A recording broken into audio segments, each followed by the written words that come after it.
At 5:30 a.m. local time, a Russian Bayan-M class missile corvette equipped with 8 Kalibr NK cruise missiles featuring a range of 1,553 miles and a 992-pound high-explosive warhead prepared to launch against Ukrainian cities from the Sea of Azov.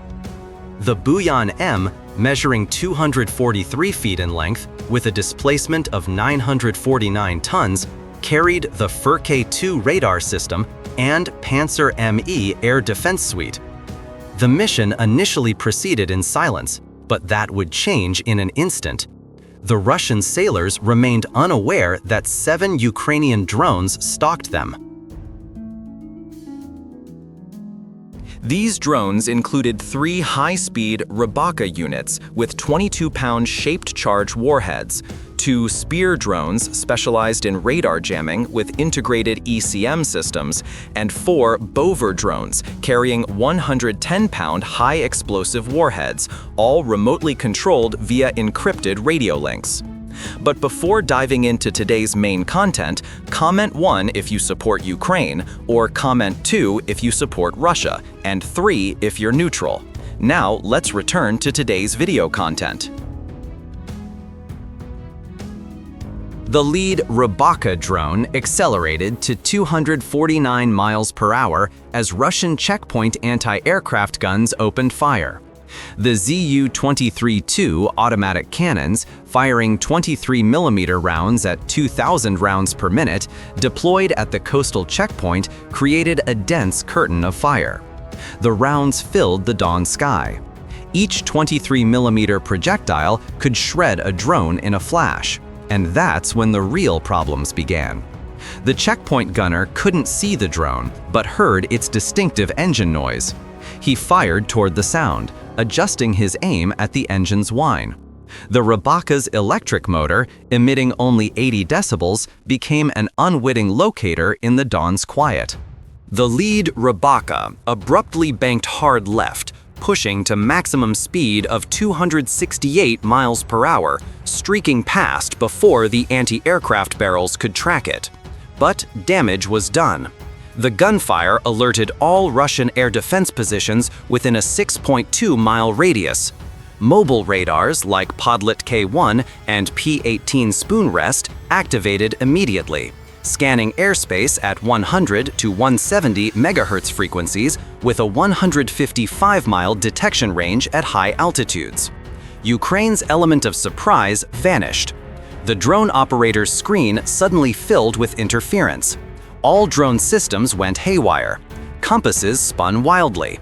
Video feeds flickered. The drone flew blind for 0.3 seconds before regaining signal. Russia's Repellent-1 jamming system, operating across 400 MHz to 2 GHz, caused the frequency interference, temporarily disrupting control links.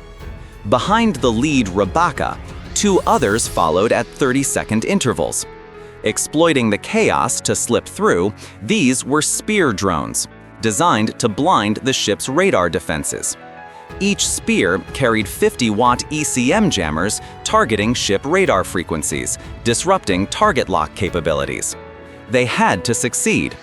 The 4 Bover drones took a northern route, slower at 124 miles per hour, but with heavier payloads. These were the hammers to strike after the Rebakas cleared the path. But warnings via telegram reached the next checkpoint. A Repellent-1 jammer waited, emitting 400-watt electromagnetic waves flooding control frequencies. The lead Bover's screen went black, signal lost. But Ukraine anticipated this. Pre-programmed waypoints activated.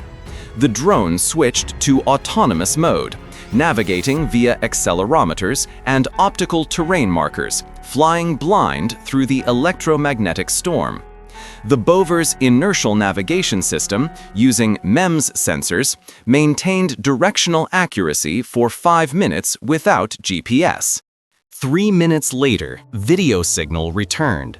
The Bover stayed on course. But ahead, a BTR-82 blocked the path, its machine gun firing preset patterns. The BTR-82, with a 14.5mm KPVT machine gun at 600 rounds per minute, created a 1,640-foot wide fire zone. The operator dove the drone into an industrial area, using buildings to break line of sight. The industrial site's concrete and steel structures created natural radar clutter, reducing ground radar effectiveness. However, those buildings sheltered Russian soldiers.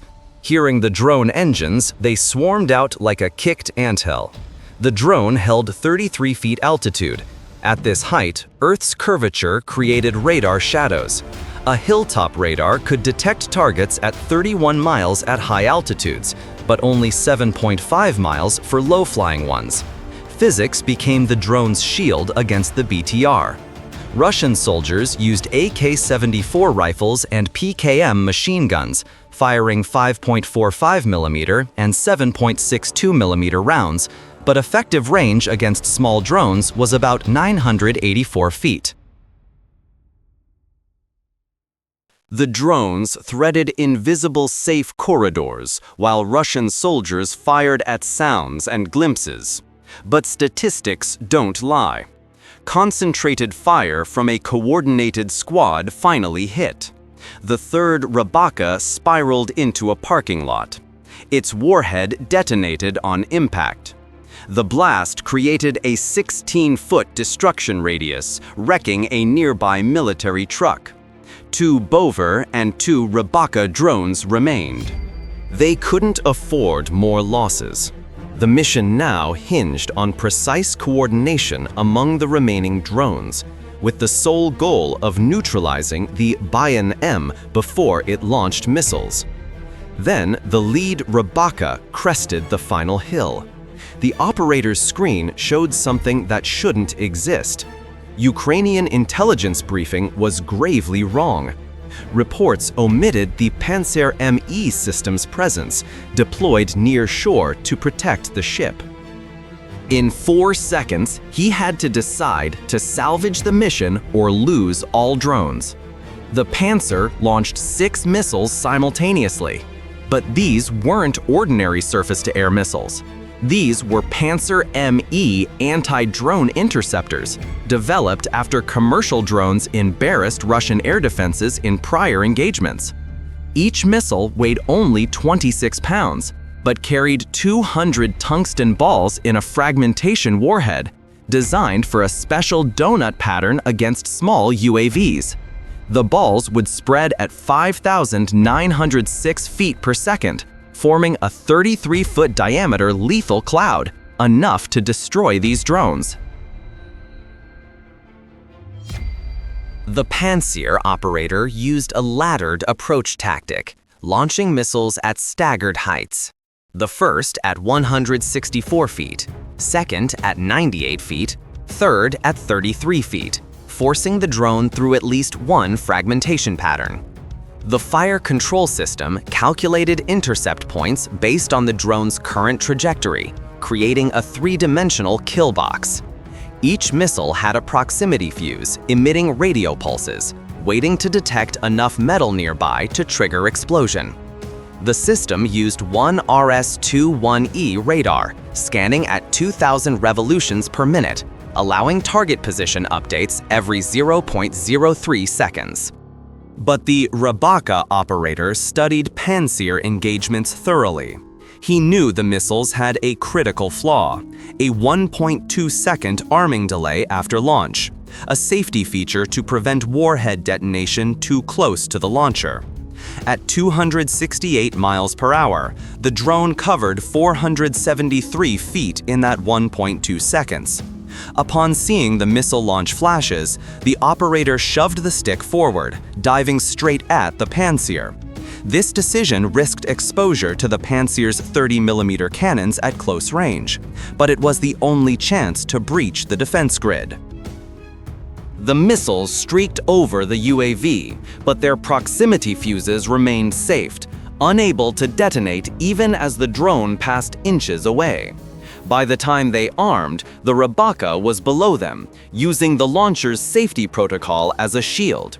The operator held 16 feet altitude and targeted the Podlet K1 radar, which fed target data to all Russian launchers within a 124-mile radius. The Pantsir's two 30mm cannons opened fire, each at 5,000 rounds per minute. The gunner tried a firebox tactic, creating rectangular fire zones where the drone might appear. But the fire control system needed 1.5 seconds to compute, 0.5 seconds for servo motors to aim, and 1.5 seconds for rounds to travel 1.2 miles. Total lag was 3.5 seconds. The drone operator changed direction every 2 seconds, ensuring the gunner always solved a stale problem. This tactic exploited the drone's maneuverability, with a 33-foot turning radius versus the Pantsir missile's 1,640 feet. The Rebaka streaked through and slammed into the radar antenna. The shaped charge warhead detonated, creating the Monroe effect. This occurs when the warhead's explosion compresses a copper cone into a supersonic jet, not melting, but transforming solid copper into a piercing spike that penetrates armor like paper at 22,966 feet per second. The copper jet pierced the antenna array, processing units, operator station, and exited the rear, dispersing as copper dust. The second Rebaka targeted the P-18 spoon rest early warning radar. The Pantsir switched to backup thermal imaging, but dawn created temperature inversion, a cold air layer trapped under warm air. This caused thermal scintillation and false heat signatures as air layers mixed. The Pantsir's FLIR thermal sensor, with 640 by 480 resolution, couldn't distinguish the drone from background objects like industrial chimneys. The drone's electric motor generated only 18 degrees Fahrenheit above ambient. Against the morning sea retaining yesterday's heat, the drone appeared as a cold spot, then vanished over cooler land. The thermal imager's processing algorithm, designed to track 1,112 degree Fahrenheit jet engines, couldn't maintain lock on such small temperature differentials. The Pantsir gunner fired in desperation mode, using preset spiral patterns starting from the drone's last position and expanding outward. This hose technique might work against helicopters unable to change direction instantly, but drones could pivot 90 degrees in half a second. The drone's angular turn rate hit 180 degrees per second, outpacing the gunner's tracking. 5,000 rounds fired, none hit. The Rebaka struck the P-18 center, eliminating a 124-mile radar coverage area in an instant. With both primary radars destroyed, the Russian corvette, 2.5 miles offshore, lost its early warning net. Without Podlet and P-18 for initial detection and tracking, the ship's radar had only a 25-mile horizon, allowing under 2 minutes warning. The ship's FERC-2 radar, operating at 1020 GHz, couldn't detect targets below 33 feet due to sea clutter. The defensive shield protecting the corvette vanished. The ship, preparing to launch missiles into Ukraine, now stood blind and isolated. The ship's radar spotted approaching drones at 2.5 miles, ghostly targets appearing and vanishing with wave swells. The Russian ship faced an impossible problem: distinguishing drones at 10 feet altitude from 6.5-foot waves, as both produced similar radar echoes. The Doppler effect, usually separating moving targets from static ones, failed when drones flew at varying speeds from 92 to 138 miles per hour. This matched sea wind speeds, confusing target discrimination algorithms. The computer's clutter rejection algorithm, designed to filter sea spray, began mistakenly discarding real threats. every 3 scans, drones vanished entirely as the processor deemed them false echoes. But that didn't stop attempts to engage. The AK-630M2 Duet system spooled up with a mechanical whine. 10,000 rounds per minute spewed from 2 30mm cannons. Each had a 2.5-mile effective range using fragmentation rounds with proximity fuses. The fire control computer tried computing trajectories via Kalman filter algorithms. This predicts a moving target's next position by mathematically blending prior positions with current sensor data, like forecasting a zigzagging car's path by averaging what you see with physics allows. But the drone operator skewed these calculations with random inputs every 2 seconds. The Duet system was designed for P-270 Mosquet missiles, 6,614-pound weapons on predictable trajectories. Against 331-pound randomly maneuvering drones, it was like swinging a sledgehammer at a hummingbird. The computer needed 3.5 seconds for a firing solution. Drones changed direction every 2 seconds. The math never aligned. The Duet, despite 1,200 revolutions per minute radar scan rate, couldn't keep up with drones' random trajectory shifts. Undeterred by total misses, the corvette deployed PK-10 decoy system, launching clouds of chaff cut to half the targeting radar's wavelength. Each strip created radar echoes larger than drones. In seconds, hundreds of false targets bloomed on every radar screen within 31 miles. For radar-guided missiles, this would create impenetrable confusion. But for camera-guided drones operated visually, it merely produced sparkling light shows in the morning sun. The drone's 1080p cameras with 120-degree fields of view allowed operators to maintain visual locks despite radar clutter. Operators ignored the light display and kept eyes on the ship. Next, the ship's TK-25E electronic countermeasures activated, emitting 200 watts across 20 MHz to 40 GHz. Against conventional radio-controlled drones, this would sever links instantly. But Ukrainian drones used frequency-hopping spreads, switching 128 channels per second in random patterns known only to operators. This LPI protocol reduced intercept probability below 0.01%. Jamming hit individual hops, causing frame drops and pixel noise, but never blocked enough consecutive channels to cut the link. Video quality dropped from 1080p to 480p, annoying but usable. Sensing the impending strike, the ship's captain ordered S-shaped evasion maneuvers at maximum speed. The Bayan-M, topping 29 miles per hour, couldn't outrun 138 miles per hour drones. But physics is non-negotiable. The 949-ton ship needed 15 seconds for a 30-degree turn. Drones required only 50 milliseconds. The Rebaka operator recognized the ship's movement pattern and timed approaches during stable intervals between turns. Analyzing ship motion from drone cameras allowed precise prediction of the ship's position 5 seconds ahead. At 1,640 feet, the operator switched to manual control. The radar mast filled the screen, 20 feet of critical electronics.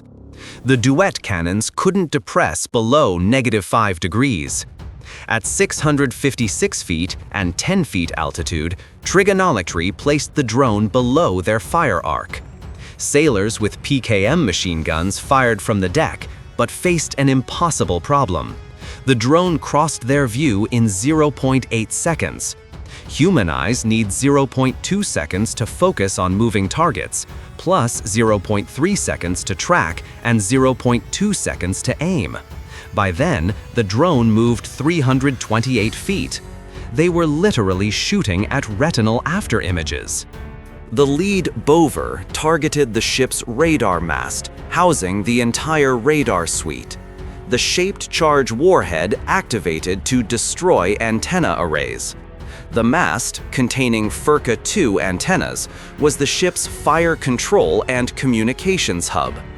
The captain yelled orders for emergency launch procedures, attempting to fire Kalibr missiles before disablement. But the sequence required 2 minutes to align gyros, confirm targets, and warm missiles. This demanded continuous radar for target data. The Bover drones were 30 seconds away. The first Bover slammed into the radar mast. Immediately, all ship radar, communications, and data links disrupted. Launch capability gone, the ship became a sitting duck. The second Bover dove at the port side at 30 degrees. The operator aimed at the junction between frames 44 and 52, where the missile magazine lay behind 0.6-inch steel. The magazine held 8 vertical launch tubes, each with a Kalibr NK.